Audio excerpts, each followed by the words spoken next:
समन्ता चक्रवालेषु अत्रा गच्छन्तु देवता सद्धम्मं मुनिराजस्य सुनन्तो सग्गमुक्तं धम्मश्रवण कालो अयं भदन्ता धम्मश्रवण कालो अयं भदन्ता धम्मश्रवण कालो अयं भदन्ता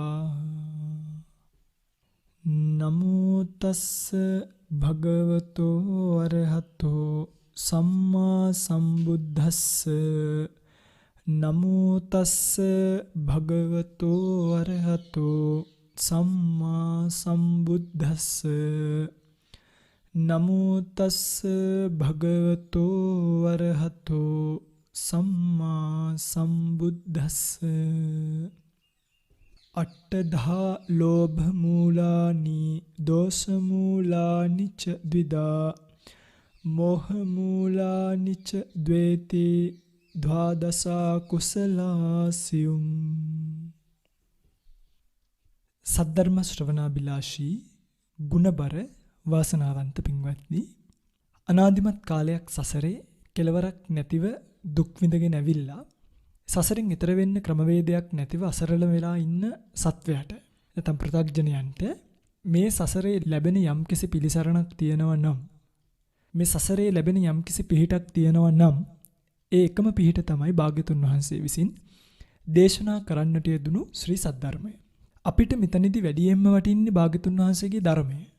ඒ ධර්මයේ දේශනා කරන්න භාග්‍යතුන් වහන්සේ නමක් පහළ වෙන්න ඕනි. ඒ නිසායි ඒ ධර්මයටත් මුලින් අපි භාග්‍යතුන් වහන්සේව මොකද භාග්‍යතුන් වහන්සේ නමකගේ බෝසත් කාලේ කරන කැපකිරීම වලින් තමයි සම්මා සම්බුද්ධ ශාසනය කියන එක ලෝකයේ මත පිහිටන්නේ. ඒ සද්ධර්මයේ කියන එක මිනිසුන්ට ඇහෙන්න පටන් ගන්න.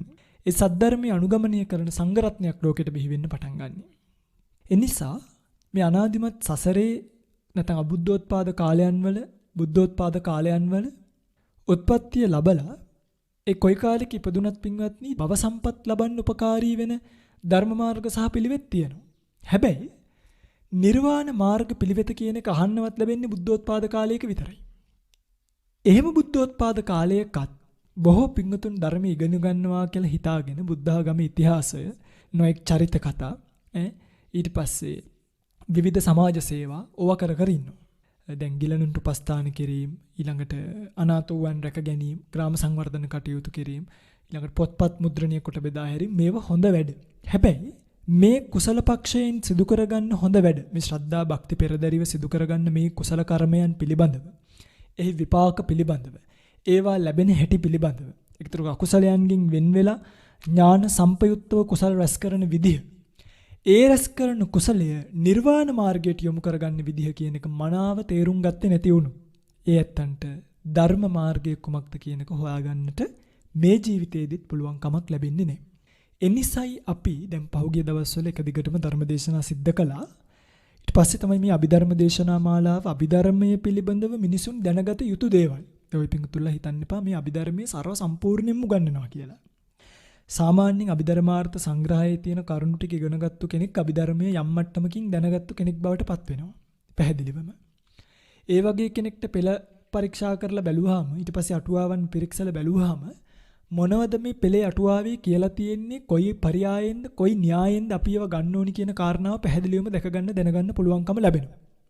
ඒ නිසා මේ කියලා දෙන අභිධර්ම කතාව නැත්නම් මේ කියලා දෙන පරමාර්ථ ධර්ම කතාව පින්වත්නි ඔබ මතක තියාගන්න. මේක දැනුමක් ගොඩට දාගන්න එපා. හරිද? මේ ධර්මතාවයන් මගේ රත්තරන් පින්වත්නි ඔබේ ජීවිතයේ සංසාර දුක කෙලවර කරගන්න. නිර්වාණ ගාමි ප්‍රතිපදාවට වැටෙන්න, අසේක පුද්ගලයන් බවට පත් වෙන්න උපයෝගී කරගන්න ධර්මදේශනා මාලාවක් මිසක් නිකම් පොත්පත්වල පුරව ගන්න ධර්මදේශනා මාලාවක් බවට පත් කරගන්න එපා. ඉතින් ඔබ දන්නවා මේ අරමුණින් සිද්ධ කරන ධර්මදේශනා මාලාවේ ධර්මදේශනා කිහිපයක්ම අපි පහුගිය දවස්වල සිද්ධ කරන්නට යෙදුණා. එහි සෙසු ධර්මදේශනාවන් මේ විදිහටම දිගටම මේ නාලිකාව තුල උඩුගත වේවි. ඔය පිංගුතුලට දිගටම මේ ධර්මදේශනා මාලාව ශ්‍රවණය කරන අවස්ථාව ලැබෙනවා, අවකාශය ලැබෙනවා. ඉතින් ඒ නිසා මේ ධර්මකාරණා පෙර වගේම බොහොම ඕනෑකමින් ඉගෙනගෙන තවත් නොදන්න කෙනෙකුට පින්වත්නි මේ ධර්මදේශනාවන් ගන්න, ලියලා දෙන්න, බෙදලා දෙන්න කාගෙන්වත් අවසර ඕනි නැහැ. හරිද? හේතුව තමයි මේවා භාග්‍යතුන් වහන්සේ සතු ධර්මදේශනා. භාග්‍යතුන් වහන්සේගේ ශ්‍රී මුඛයෙන් වදාළ දේශනා අපේ ඒවා නෙමෙයි. අපි ඒවා කිය නැත්තම් පමණයි.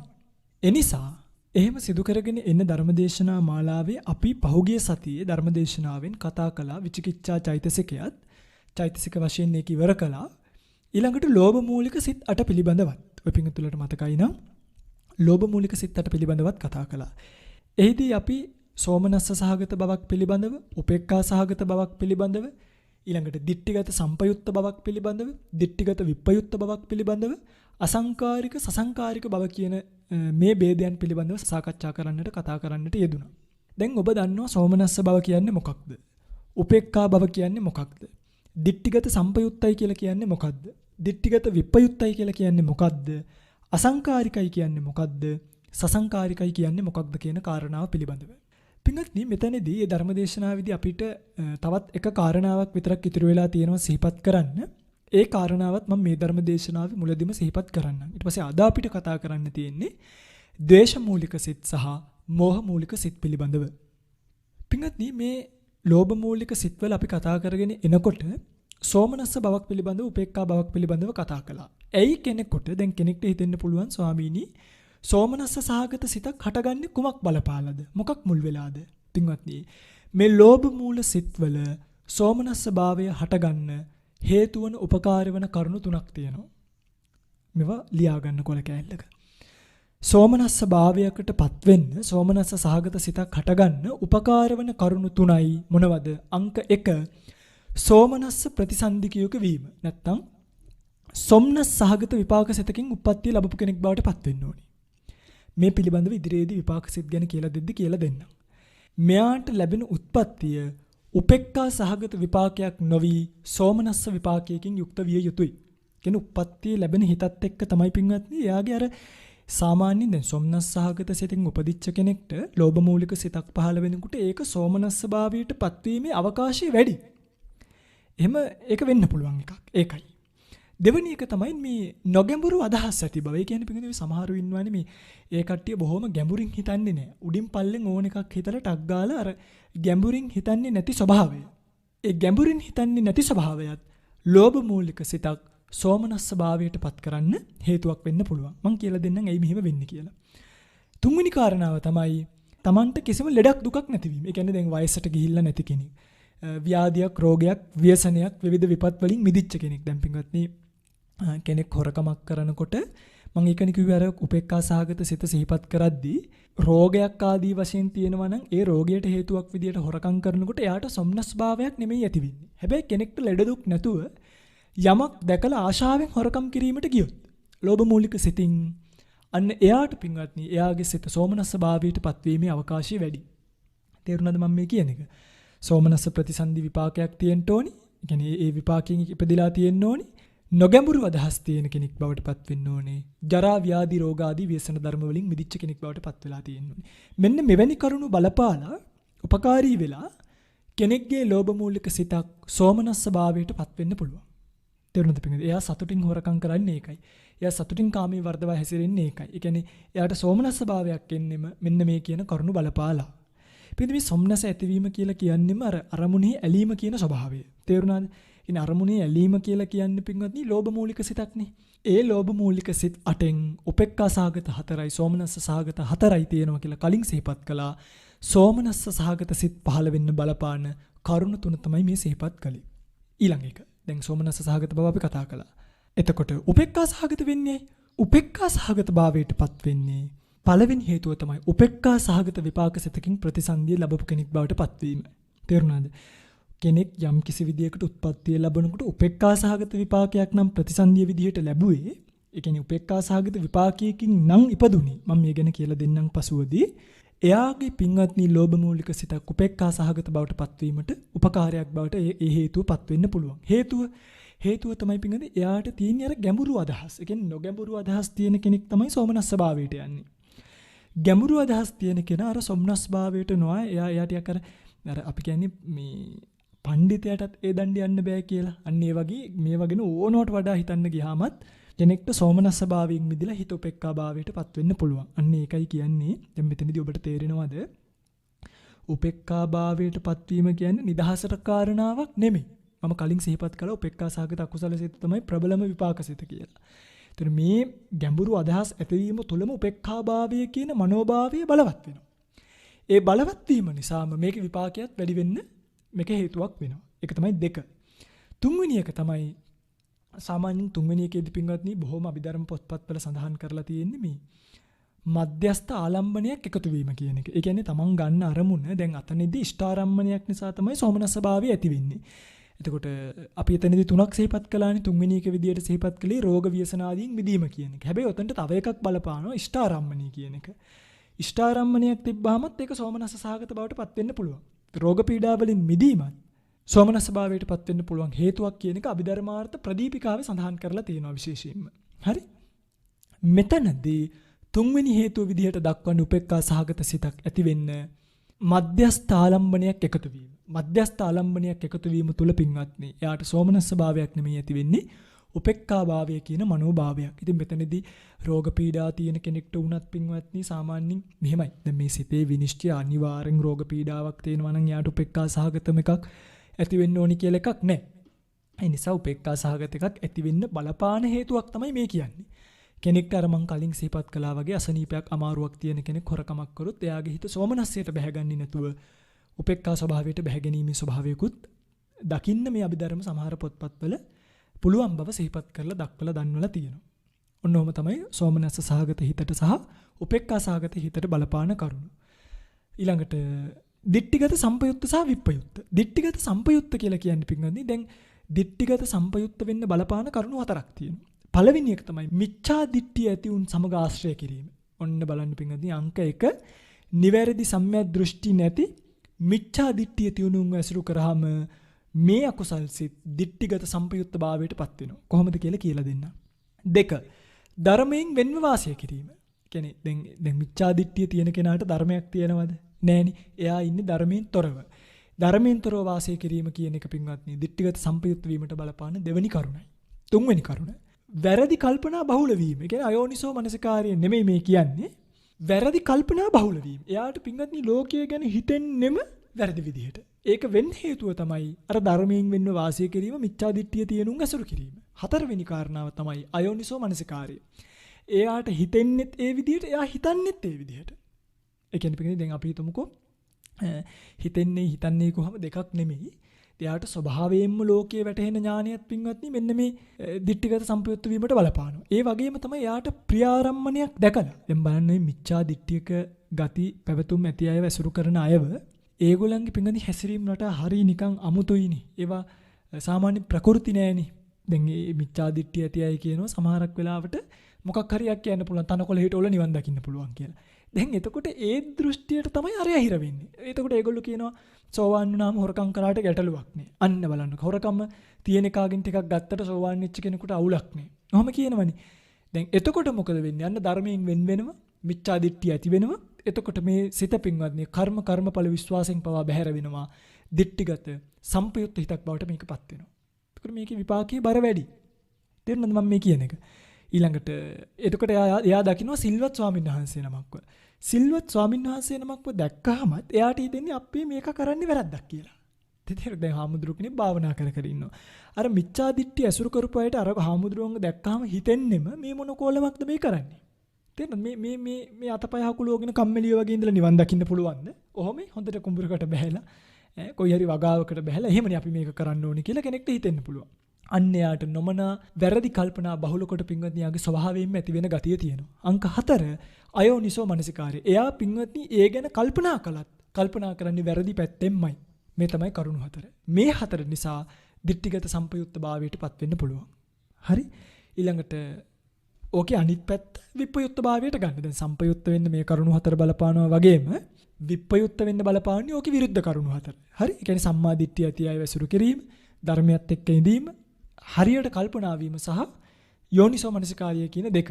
මෙන්න මේ කරුණු නිසා කෙනෙක්ගේ සිත දිට්ඨිගත සම්පයුත්ත භාවයට පත් වෙන්න පුළුවන්. ඊළඟට අසංකාරික වීමට බලපාන කරුණු. පිටදී අසංකාරික වෙන්න බලපාන කරුණු තමයි කරුණු 5ක් තියෙනවා. සාමාන්‍යයෙන් දකින්න. අංක 1 එයා ප්‍රතිසන්දිය ගත්ත විපාකයේ අසංකාරික හිතක් වෙන්න ඕනි. ඒ කියන්නේ අසංකාරික විපාකසිතකින් යමෙක් ප්‍රතිසන්දිය අරන් තියෙනවා නම් ඒ අසංකාරික විපාකසිතින් ප්‍රතිසන්දිය ගත් නිසා එයාගේ පිංගුනි මේ ලෝභ මූලික ආදී සිත් පහළ වෙනකොට ඒක කෙනෙක්ගේ මෙහෙයවීමකින් තොරව තමන් තුළින්ම හිතලා ක්‍රියාත්මක වෙන භාවයට පත් වෙන්න පුළුවන්කම ලැබෙනවා. ඒක තමයි අසංකාරික වෙන්න බලපාන පළවෙනි එක. දෙවෙනි එක සිත හා කය නිරෝගීව පැවැත්ම. කියන්නේ සිතත් නිරෝගීව තියෙන්න ඕනි, කයත් නිරෝගීව තියෙන්න ඕනි. මේ දෙක තියෙනකොටත් මෙයාට ලෝභ මූලික සිත් කියන එක පහළ වෙන්න පුළුවන්. මේ සිත නිරෝගීව තියෙනකොට කොහොමද ලෝභ මූලික සිත් පහළ වෙන්නේ? පිංගුනි සිත නිරෝගීව තියෙන එකෙන් වෙන්නේ අසංකාරික භාවයට පත්වීම. ඒ අසංකාරික සසංකාරික ભેදෙයි මේ කියන්නේ. සිත නිරෝගීව තියෙනවා නම් හොරකම් කරන්න බෑනේ. හැබැයි සිත නිරෝගීව තියෙන කෙනෙක්ගේ බොහෝ වෙලාවට අසංකාරික සිත් පහළ වීමේ ප්‍රතිශතය වැඩි.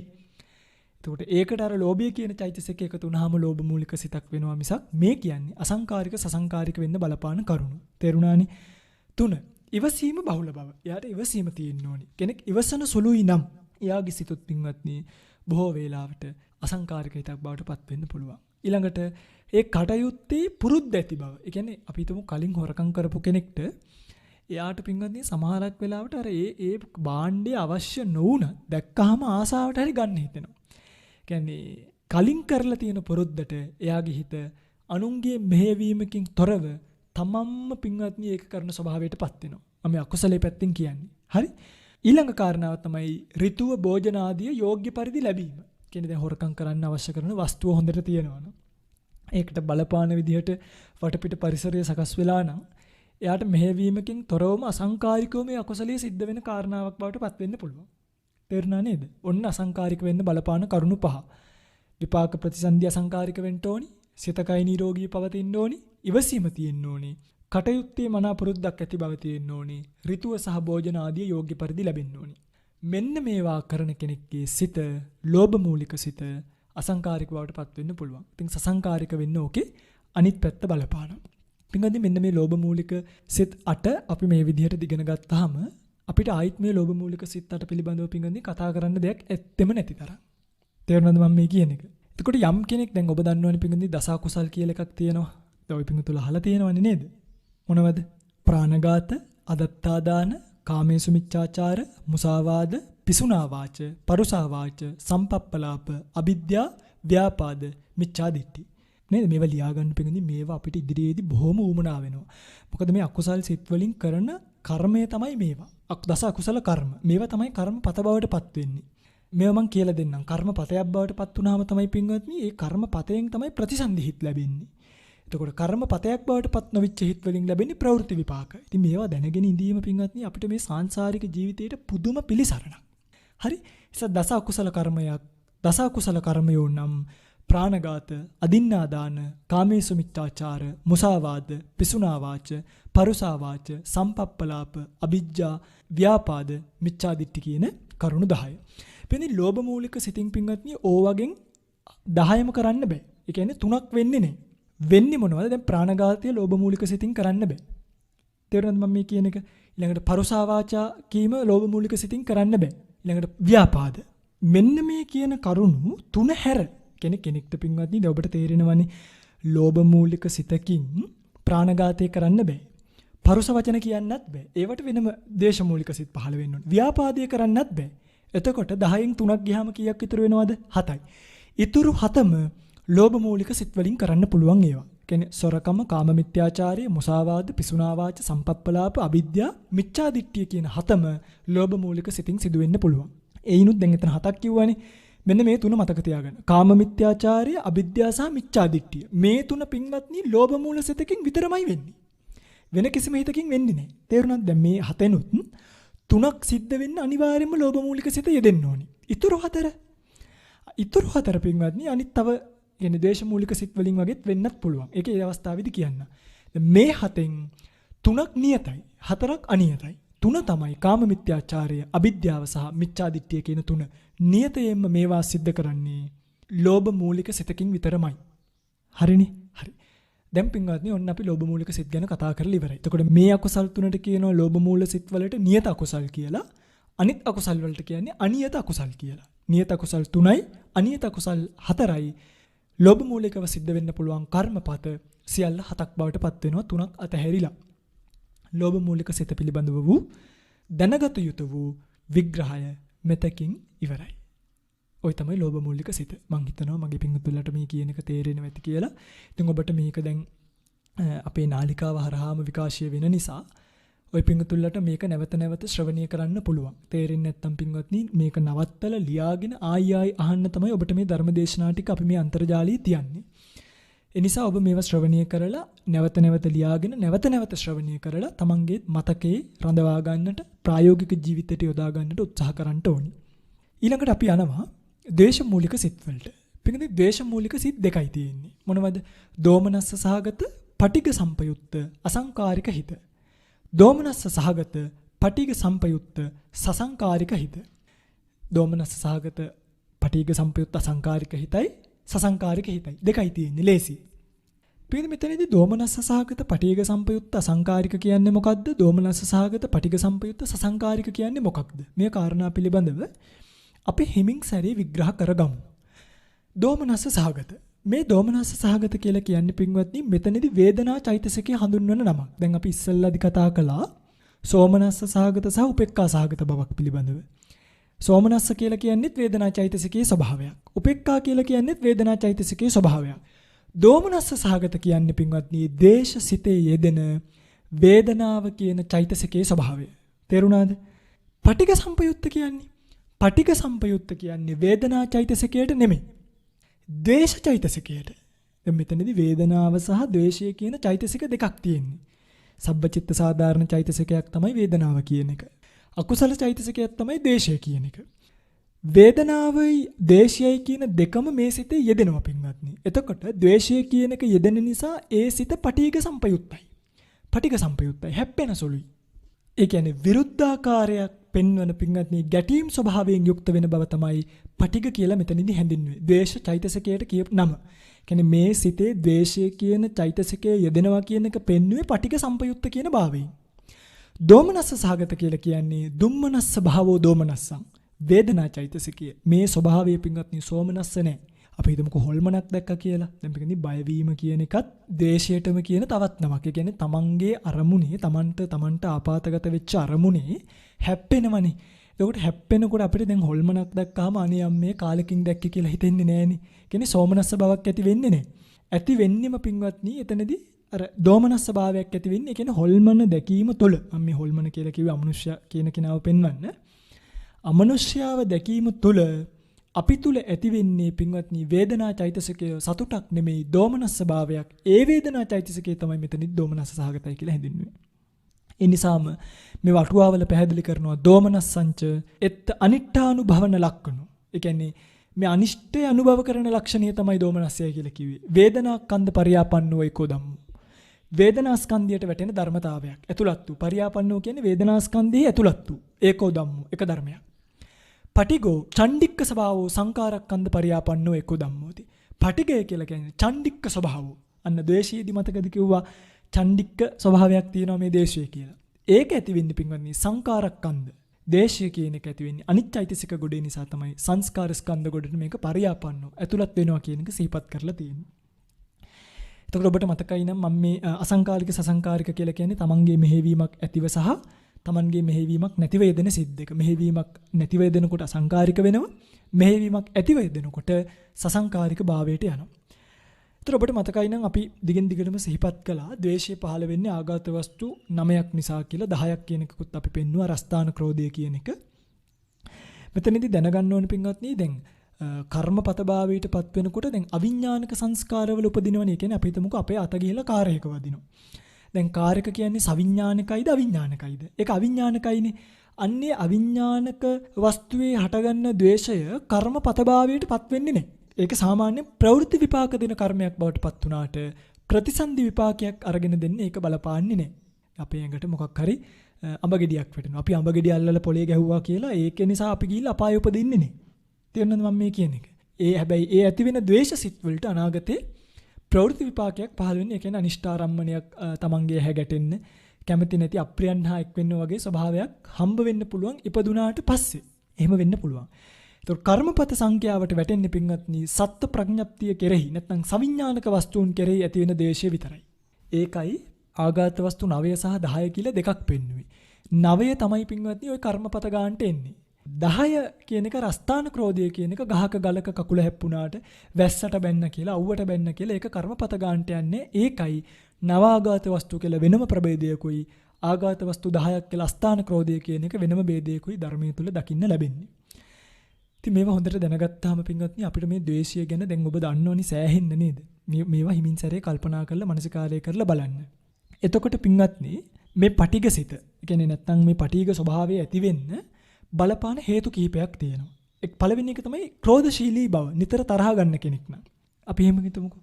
එයාන් පින්වත්නි පොඩි දෙයකටත් හැප්පෙනවා.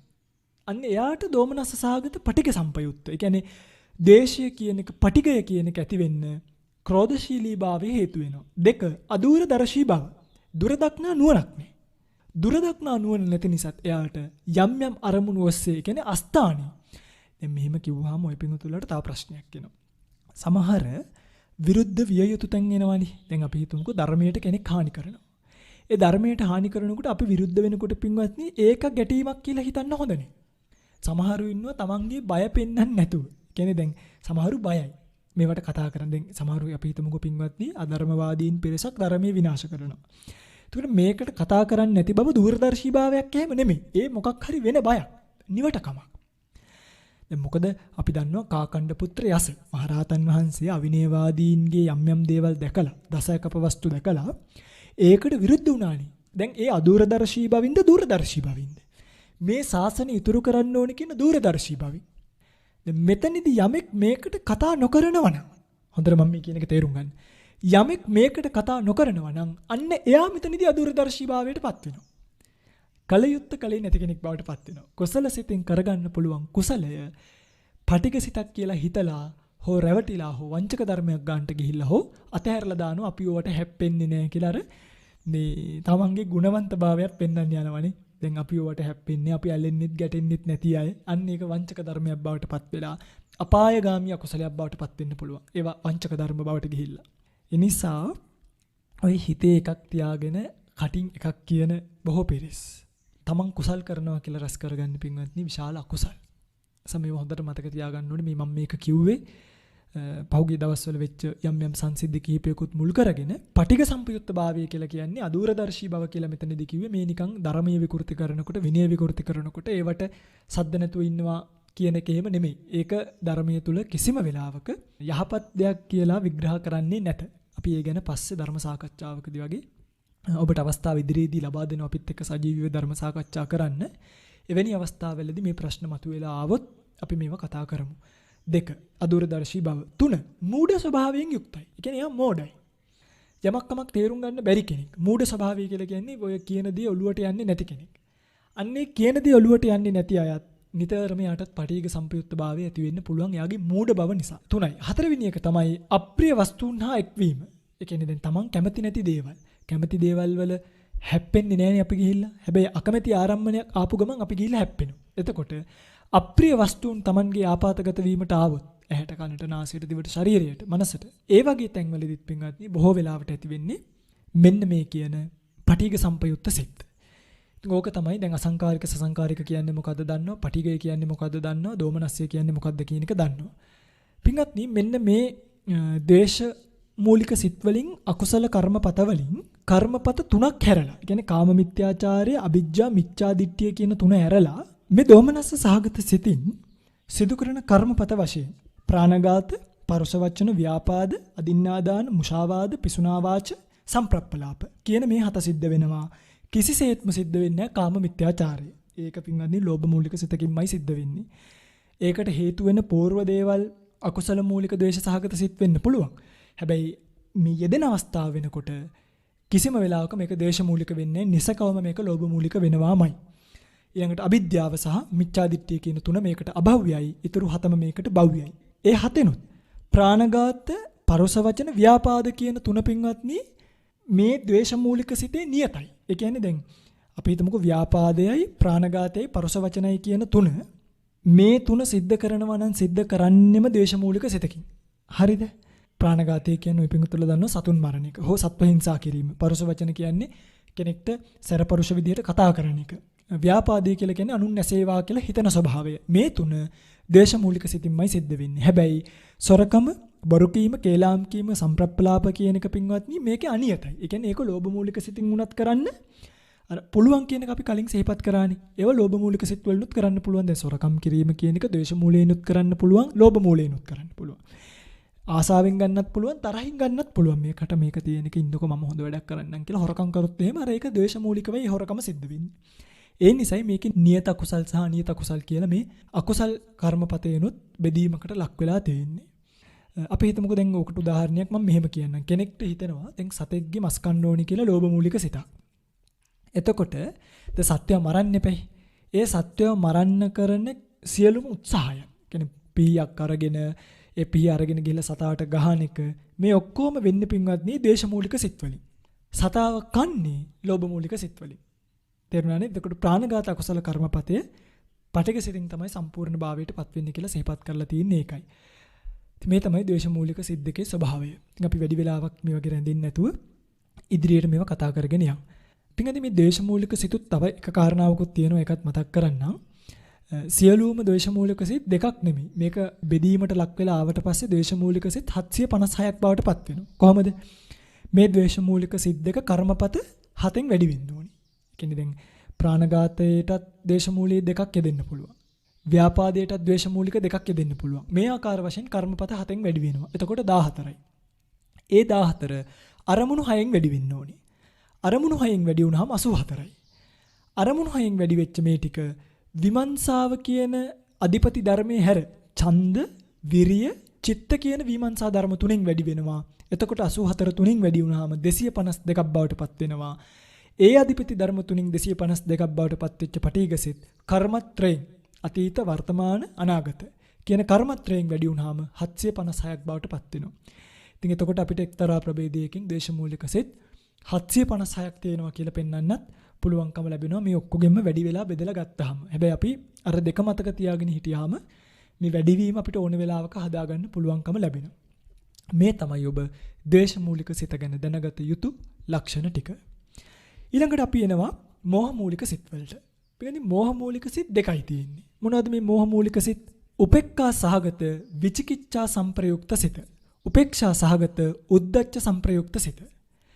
මොකද්ද උපේක්ෂා සහගත විචිකිච්ඡා සංප්‍රයුක්ත එකයි උපේක්ෂා සහගත උද්ධච්ච සංප්‍රයුක්ත එකයි. මේකේ පින්වත්නි පොඩි වෙනසක් තියෙනවා. අර අසංකාරික සසංකාරික ભેදයක් නේ. තියෙන්නේ මොනවද? විචිකිච්ඡා සංප්‍රයුක්ත සිත සහ උද්ධච්ච සංප්‍රයුක්ත හිත කියලා විතරයි. මේ මෝහය කියන සිත අසංකාරික සසංකාරික ભેදයක් නැත්තේ ඇයි දන්නවද? මේ මෝහය කියන එක ස්වභාවයෙන්ම පින්වත්නි අසංකාරිකයි. ඒ කියන්නේ මේක සසංකාරික කියලා ભેදයක් නෙයි. තේරුණාද? මේක ස්වභාවිකවම අසංකාරිකවම තමයි ඇති වෙන්නේ පින්වත්නි.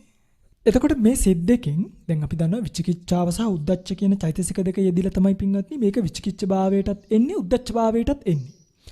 මේ සිත් දෙකෙන් බලවත්ම සිත තමයි විචිකිච්ඡා කියන සිත. ඒ කියන්නේ උද්ධච්ච කියන සිත පින්වත්නි ඒ තරම් බලවත් නෑ. ඒ වගේම මේ මෝහ මූලික සිත් පින්වත්නි හරි දුබලයි. ඒ කියන්නේ මේවා එච්චර සවිමත් සිත් නෙමෙයි. ඒ නිසා මේ වගේ ලැබෙන විපාකත් අර ලෝභ මූල, ද්වේෂ මූල වගේ සිත් වලින් ඇති වෙනවා වගේ බරපතල විපාක ඇති වෙන්නේ නෑ. අර විචිකිච්ඡා සහගත හිත ටිකක් හරි බලවත් කියලා කිව්වේ. දැන් විචිකිච්ඡාව යෙදෙන කෙනාගේ හිත කුසලයට නැමෙන්නේ නෑනේ. සැකයක් තියෙන කෙනාගේ හිත පස්කම් සැපයටම නැවෙනවා විනා අපි කියනවා අපාය කියලා එකක් තියෙනවා. එයාට අපායේ තියෙනවද කියලා සැකයක් උපදිනවා. එතකොට අපායේ තියෙනවද කියලා සැකය නිසා මේක නපුර ඒකයි. එයා කුසලයට නැමෙන්නේ නැහැ. නමුත් එයා අකුසලයටමයි නැවීම කියන එක පස්කම් සැපයටමයි සිද්ධ වෙන්නේ. ඒ නිසා විචිකිච්ඡාව කියන එක මෙතනදී යම් මට්ටමකට බලවත් විදිහට අපි දක්වනවා. අභිධර්මී ඉගැන්වීමේදී සහ මේ එන පෙළටුවා ටීකා ක්‍රම අනුව. ඒ වගේම විචිකිච්ඡාව කියන චෛතසිකයේ යෙදිලා. කියන්නේ ඒක යෙදීම සිද්ධ වෙලා අනතුරුව කුසලයක් කරත් ඒ කුසලය බලවත් කුසලයක් බවට පත් වෙන්නේ නැහැ. හරි මම ඒක කුසල් සිත් පිළිබඳව විග්‍රහ කරනකොට කියලා දෙන්නම්. උද්ධච්ච සාගත සිත ඇති වෙන්න පින්වත්නි ඔය හදීසියෙන් කරන වැඩවලදී නැත්තම් දැන් එක්කෙනෙක් අධික කාර්යබහුලයි. එතකොට එයාට උද්ධච්ච සාගත සිත් ඒ කියන්නේ නොසන්සුන් සාගත සිත් ඇති වෙන්න පුළුවන්. එතන මේ සිත් හරීම දුබලයි පින්වත්නි. මේවත් කොච්චර දුබලයිද කියනවනම් මේ සත්වයව දැන් මරණින් මත්තේ උද්දච්ච සම්ප්‍රයුක්ත සිතක් ඇති වුණා කියලා අපායට යන්නේ නැහැ ඒකේ. කියන්නේ ඒක අපායට පැමිණීමේ ශක්තියවත් නැති හරීම දුබල හිතක්. හැබැයි ඉතිරිය කුසල් සිත් 11ටම පුළුවන් ඔබ අපායට පමුණුවන්න. විචිකිච්ඡා සම්ප්‍රයුක්ත හිතටත් පුළුවන්. තේරුණාද මම මේ කියන එක? විචිකිච්ඡාව ගැන අපි කියලා දුන්නා. ඒ නිසාම කලින් කොතනදීද? මීට කලින් ධර්මදේශනාවේදී විචිකිච්ඡාව කියන චෛතසිකේ බලන්න බුද්ධ ආදී අටතැන් ගැන ඇති වෙන සැකය, ඒකාන්ත විචිකිච්ඡා, පටිරූපක විචිකිච්ඡා කියලා විවිධ ප්‍රභේදයන් වලින් අපි මේක දැක්කුවා. ඒ විචිකිච්ඡා වේදුනාව තමයි මේ හිත ඇති වෙන්නේ. උද්දච්ච සිත පිළිබඳව දැනගත යුත්තේ එච්චරයි. නමුත් මම තව කාරණාවක් මේ උද්දච්ච සිත ගැන කියලා දෙන්නම්. ඒ තමයි පින්වත්නි දැන් යම්කිසි අරමුණක් අරගෙන සිතක් ඉපදුනාට පස්සේ ඒ හිතේ භංගය නැත්නම් විනාශය දක්වාම ඒ අරමුණ අත්නොහැරලා තියාගන්නවනේ. ඒ කියන්නේ අරමුණේ එල්ලිලා ඉන්නවා. ඒකට කියනවා පින්වත්නි ඒකග්ගතා ශක්තිය කියලා. ඒ කියන්නේ ඒකග්ගතා කියන චෛතසිකය නිසා තමයි මම ඒක ඉදිරියේදී කියලා දෙනවා. කලබල ස්වභාවයක් නොමැතිව මේ ඒකාග්‍රතාවය පවතින්නේ. මේ ඒකාග්‍රතාවය වඩා වර්ධනය කරගන්න පුළුවන් වුණ කාලෙක සමාධිය ඇති කරගන්න පුළුවන්කම ලැබෙනවා. කියන්නේ සමාධිය කියලා කියන්නේ මේකෙම ප්‍රබල අවස්ථාවකට. තේරුණාද මම මේ කියන එක? හැබැයි චංචල වුණොත් යම් වෙලාවක සිත කියන්නේ උද්දච්ච භාවයේ යෙදුණොත් නොසන්සුන් භාවයේ යෙදුණොත් මොකද වෙන්නේ? අර ඒකග්ගතා කියන බලය හීන වෙනවා. ඒකග්ගතා කියන බලය හීන වුණාට පස්සේ ඒ සිතේ සංප්‍රයුක්ත වෙච්ච අනිත් ධර්මයන් තියෙනවනේ. දැන් අනිත් චෛතසික. ඒ චෛතසිකයනොත් පින්වත්නි කලබල භාවයට පත් කරගෙන නිසිසේ අරමුණ ගන්නට අවකාශය අඩු කරනවා. නොමගට හරවනවා. මෙන්න මේ මෝහය මුල් වෙලා ඇති වෙන නොසන්සුන්කම එනිසා කුසලයේ වළක්වලා අකුසල පක්ෂයට පමුණුවනවා. කුසල් සිත පින්වත්නි ඇතිවීමට ඉඩපාඩුවක් තියන්නේ නැතුව අකුසලයට මේ හිත බර කරනවා. මෙන්න මේ උද්දච්චය කියන සංප්‍රයුක්ත චෛතසික ධර්මය. කුසල් කරන්න හිත සංසුන් වෙන්න ඕනි. එනිසා උද්දච්චය කියන ස්වභාවයෙන් කිසිම දාක කුසලයක් වෙන්නේ නැහැ. දැන් ওই පින්තුලට මතකයි නම් මම සිහිපත් කළ උද්දච්ච කියන චෛතසිකේ හැම අකුසල් සිතකම යෙදෙනවනේ. අකුසල සාධාරණ චෛතසිකයක්. කියන්නේ හැම අකුසල් සිතක්ම අර කුසලයෙන් ගලවලා ගන්නකොට නොසන්සුන් භාවයට පත් කරලා අනිත් චෛතසික ධර්මයන් හොලවලා චංචල කරලා විප්‍රකාරයට පත් කරවලා අකුසලයේ යෙදෙන්නට මේ උද්දච්චය කියන චෛතසිකේ උදව් කරනවා. මේ තමයි ඔබ දැනගත යුතු මෝහ මූල සිත් දෙක.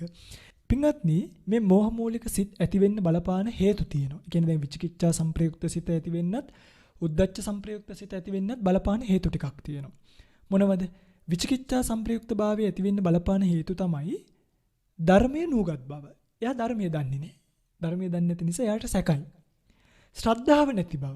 භාගතුන් වහන්සේ කියලා තියෙන දේවල් පිළිගන්න ස්වභාවයක් නැහැ. ශ්‍රද්ධාවක් නැහැ. භාගතුන් වහන්සේව දන්නේ. බුදුරජාණන් වහන්සේගේ වටිනාකම දැකලා නැහැ. එනිසත් මෙයාට විචිකිච්ඡා සංප්‍රයුක්ත සිත් පහළ වෙන්න පුළුවන්. ඊළඟට බුදුරජාණන් වහන්සේලා වැනි ආර්යයන් වහන්සේලා ගැන විමසලා නැහැ. එයා ඒ ධර්මතාවයන් ඒ බුදුරජාණන් වහන්සේලා පිළිබඳව විමසීමක් කළා නැහැ. නොවිමසීම එහෙම සිහිපත් කළා තියෙනවා. ශික්ෂාව දන්නේ නැහැ. මේ හික්මෙන්න ඕනේ ප්‍රතිපදාව පිළිබඳව දැනුවත්කමක් නැහැ. පාප මිත්‍ර සේවනීය කරනවා. එයාට කල්යාණ මිත්‍ර සේවනීය නැත. පාප මිත්‍ර සේවනීය නිසා යාගේ සිත විචිකිච්ඡාවට බැස ගන්නවාය. රතනත්‍රය විශේෂයි දොස්නගා කතා කිරීම නිතර බුද්ධ ධම්ම සංඝ කියන මේ රතනත්‍රය කෙරෙහි දොස්නගා කතා කරන කෙනෙක් ඉන්නවනම් එයාටත් පින්වත්නි විචිකිච්ඡා සිත කියන එක පහළ වෙන්න පුළුවන්. ඊළඟට ආරම්මණී යථා ස්වභාවයේ ඉක්මවා කල්පනා කිරීම. ඒ කියන්නේ අරමුණෙහි ස්වභාවය ඉක්මවල පින්වත්නි කල්පනා කරන්නට යෙදෙනවා. දැන් ওই වර්තමානයේ පහළ වෙලා ඉන්න එක වාදී ඉන්නේ අපි අක්කුය, අපි හෙළයය, අපි අරවාදී ඉන්නේ, අපි රාවණාවාදී ඉන්නේ කියන්නේ මේ වෙන මොකටවත් නෙමෙයි. ඒ ඇත්ත දන්නේ ඒගොල්ලන්ගේ සිත්වල පින්වත්නි ධර්මයේ දන්නේ නැති නිසා, ශ්‍රද්ධාව නැති නිසා, බුද්ධ ආදී ආර්යයන් ගැන දන්නේ නැහැ, ශික්ෂාව දන්නේ නැහැ, පාප මිත්‍ර සේවනය කරලා රතනත්‍රයේ විශේෂ දොස්නගල කතා කරලා ආරම්මණේ යථා ස්වභාවික මූල කල්පනා කළා. ඒ නිසා විචිකිච්ඡා සහිතව බොහෝ වෙලාවට අකුසල් තමයි යැත්තු සිද්ධ කරගන්නේ. ඒවා ওই පිඟුතුල දැනගන්න ඕනේ. තේරුණාද? ඊළඟට උද්දච්ච සංප්‍රයුක්ත හිත ගන්නකො. උද්දච්ච සංප්‍රයුක්ත හිත කියලා ඇති වෙන්නේ පින්වත්නි මෙන්න මේ කරුණු බලපාලා තිබ්බොත් මොනවද? මූඩ බව. කෙනෙක් මෝඩයි. එයා නිතරම නොසන්සුන් වෙන්න පුළුවන් ඒ නිසා. යහපත අයහපත නිතර පරීක්ෂා නොකිරීම. කියන්නේ යාට යහපත අයහපත පිළිබඳව කල්පනාවක් නැහැ, විමර්ශාවක් නැහැ. ශික්ෂාව නොදැනීම. එයාට තියෙනවා ශික්ෂාව නොදැනීම කියන කාරණාව බලපාලා. ඊළඟට ගුණ වෘද්ධයන් ඇසුරු නොකිරීම. කවුද? ගුණ වෘද්ධයන්. මේ වෘද්ධයන් එහෙම නෙමෙයි. කියන්නේ මේ වයසට ගිහිල්ලා කෙස් පැහුණා කියලා ඇසුරු කරන්න කියලා එකක් මේකේ නෑ. ගුණ වෘද්ධයන්. ගුණ තියන අය ඇසුරු කරන්න ඕනේ පින්වත්. ගුණයෙන් වෘද්ධියටපත් වෙච්ච අය ඇසුරු කරාම එයාගේ සිත් නොසන්සුන් භාවයටපත් වෙන්නේ නෑ. තේරුණා? වෘද්ධයන් එහෙම නෙමෙයි. මේ කියන්නේ ගුණ වෘද්ධයන් ගැන. ඊළඟට පාප මිත්‍ර සේවනය. ඒ නිසාත් එයාට උද්දච්ච සහගත සිත් ඇති වෙන්න පුළුවන්. අයෝග්‍ය දේ පිළිබඳව නිතර නිතර කතා කිරීම. ඒ කියන්නේ මේ ශාසනයට අනුලොම් නැති, උවමනා නැති මාතෘකා පිළිබඳව නිතර නිතර කතා කරන කෙනෙක්ටත් උද්දච්ච සහගත සිත් ඇති වෙන්නට බලපාන්න පුළුවන්. ඊළඟට කයට සිතට දෙකට නිතර කරදර ඇති බව. කියන්නේ නිතර වැඩ ගොඩයි නම් සිත නිරෝගිමත් නැත්නම් එයාටත් පින්වත්නි නොයෙක් වෙලාවට මේ උද්දච්ච සහගත සිත් ඇති වෙන්න බලපාන්න පුළුවන්, හේතු වෙන්න පුළුවන්. මේ තමයි උද්දච්ච සහගත සිත් ඇති වෙන්න බලපාන හේතු. මේ මෝහ මූලික සිත් වලින් සිද්ධ වෙන විශේෂ කර්මපතයක් ගැන සිහිපත් කරලානේ. නමුත් මෝහය කියන එක නිසා තමයි අකුසල් ධර්මයන් සිදු කරන්නට වෙසසින්ම උපකාරයක් ලැබෙන්නේ. කියන්නේ මෝහය කියන්නේ අවිද්‍යාවනේ. කියන්නේ නොදැනීම. ඒ අවිද්‍යාව නොදැනීම කියන අකුසල් සිත් මුල් වෙලා තමයි එයාලා පින්වත්නි අකුසලයට යෙදෙන්නේ. ලෝභ මූලිකව හෝ දේශ මූලිකව. යම් අකුසලයක් කරනවා නම් මෝහය කියනක මුල් වෙලා. දැන් මේ මෝහය කියන චෛතසිකය සෑම අකුසල සිතකම අනිවාර්යයෙන්ම යෙදිලා තියෙනවා. කියන්නේ මේවා යෙදුනට පස්සේ වෙන්නේ මගේ පින්වත්නි ඒ යෙදීම නිසා සිද්ධ කරන කාය කර්මයේ, වචී කර්මයේ, මනෝ කර්මයේ අකුසල සංස්කාරයක් බවට පත් වෙනවා. ඒ කර්මයේ විපාක භාවයට එනවා අනාගත ජීවිතවලදී හෝ මේ ජීවිතේම අනාගතයේදී. එහෙම තමයි අකුසල් සිත් පිළිබඳව විග්‍රහය ශාසනය දකින්න ලැබෙන්නේ. මං හිතනවා මගේ පින්වතුන්ලට මේක අමාරුත් ඇති. කියන්නේ දැන් ද්වේෂයි, මෝහයි ඔක්කොම එකට නෙමෙයි ඇහෙන්නේ. පින්වත්නි අපි මේක හිමින් ඉගෙන ගමු. මං කොටසින් කොටස මේ විදිහට මේ ධර්මදේශනා ටික යොමු කරන්නම්. අද ඔබ ඉගෙන ගත්ත ද්වේෂ මූලික සිත් සහ මෝහ මූලික සිත් පිළිබඳවත් ලෝභ මූලික සිත් වල වඩා වැඩි විස්තරත් ඔය පින්වතුන්ලා දැන් ඉගෙනගෙන ඉවරයි. පින්වත්නි මේ අභිධර්ම ඉගෙනීමේදී දැන් පින්වත්නි ඔය පින්වතුන්ලා හිතන්න එපා පොතක් පෙරලලා ගත්තාම මේ ඔක්කොම ටික මෙහෙම ඉගෙන ගන්න පුළුවන් වෙයි කියලා. දැන් සමහර අපි මේ කාරණා කියන්නේ පළවෙනි පිටුවේ තියෙන දැන් අභිධර්ම මාර්ගයේ පොත ගන්නකො. අභිධර්ම මාර්ගයේ පොත ගත්තාම අකුසල් සිත් පිළිබඳව මුල තියෙනවා. හැබැයි දස අකුසල කර්මපත ගැන තියෙන්නේ පොතේ අවසානෙට. අභිධර්මාර්ථ සංග්‍රහ, අභිධර්ම ප්‍රකාශ වැනි පොත්වල පොතේ අවසානෙට තමයි තියෙන්නේ මොනවද? මේ කර්මපත ආදී විස්තර කරලා. ඉතින් අපි ඒ කරුණු මෙතනට ගෙනල්ලා මේක ඔබට පැහැදිලි කරන්නේ මේ කියන කාරණාව හරියටම ඔලුවට යන්න. ඊළඟට චෛතසික තියෙන්නේ අපිට තව සෑහෙන්න එහා. හැබැයි අපි චෛතසික මුලින්ම කියලා දීලා මේ පාඩම පටන් ගත්තේ මේක ඔබේ ඔලුවට වැටෙන්න ඕනේ නිසා. ඔන්න බලන්න දැන් ඔබට තේරෙනවා ඒ අකුසල චෛතසික මේ සිත් වලට සංප්‍රයෝග වෙන්නේ කොහොමද කියලා පවා. නමුත් මේ ධර්ම දේශනාවේදී මම අකුසල සංප්‍රයෝගය ගැන කියන්න යන්නේ නැහැ. මොකද මම ඒක වෙනම කොටසක් විදිහට, පුංචි කොටසක් විදිහට මෙතනට යොමු කරන්නම් ධර්ම දේශනාවක් විදිහටම. එතකොට ඔබට පුළුවන් වෙයි අකුසල සිත්වල අකුසල චෛතසික සංප්‍රයෝගය කොහොමද සිද්ධ වෙන්නේ කියලා දැනගන්න. අපි මේක හොඳට දැනගත්තට පස්සේ මේ අකුසල සිත් වලින් ලැබෙන විපාක මොනවද? ඒ විපාක එක්ක ඒවා කර්මපත බවට පත් වෙන්නේ කොහොමද? ඒ කර්මපත වලින් උප්පත්තියක් ලැබෙන්නේ කොහොමද? උත්පත්තිය ලැබුණට පස්සේ කායිකව මානසිකව දුක් පීඩා අප්‍රියයන් හා එක් වෙන්න ප්‍රියයන්ගෙන් වෙන්වීම ආදී ලැබෙන්නේ කොහොමද කියන එක ගැන අපි කතා කරාම අකුසලයේ පිළිබඳව ඉගෙන ගන්න ඕනි. සියල්ල අපි ඉගෙනගෙන ඉවරයි. මේ තමයි ඔබට නිර්වාණයට අවශ්‍ය කරන පරමාර්ථ ධර්මය.